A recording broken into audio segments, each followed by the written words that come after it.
एक दिन सुबह सुबह सभी शिष्य भगवान बुद्ध के प्रवचन सुनने के लिए एक साथ बैठे हुए थे। कुछ देर बाद बुद्ध अपने साथ एक रस्सी लेकर आए। बुद्ध के हाथों में रस्सी देखकर सभी शिष्यों को हैरानी हुई।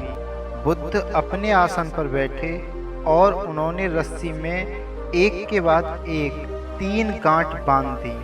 इसके बाद उन्होंने शिष्य से पूछा कि क्या ये वही रस्सी है जो गांठ बांधने से पहले थी। इस प्रश्न के जवाब में एक शिष्य ने कहा कि गुरुदेव, इसका उत्तर थोड़ा मुश्किल है।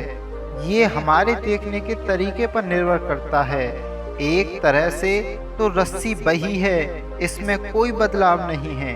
एक अन्य शिष्य ने कहा कि अब इसमें 3 गांठें लगी हुई हैं जो कि पहले रस्सी में नहीं थी।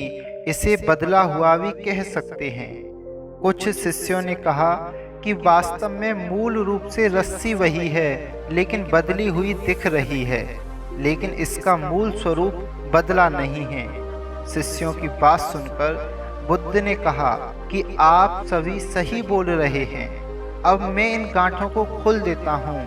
ये बोलकर बुद्ध रस्सी के दोनों सिरों को खींचने लगे।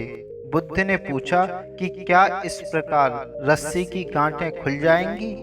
सभी शिष्यों ने कहा कि नहीं, ऐसा करने से तो गांठें और ज्यादा कस जाएंगी, इन्हें खोलना और मुश्किल हो जाएगा। बुद्ध ने कहा कि ठीक है, अब एक अंतिम प्रश्न, इन गांठों को खोलने के लिए हमें क्या करना होगा? शिष्यों ने कहा कि हमें इन गांठों को ध्यान से देखना होगा, जिससे हम जान सकें कि इन्हें कैसे लगाया गया है। इसके बाद हम गांठें आसानी से खोल सकते हैं।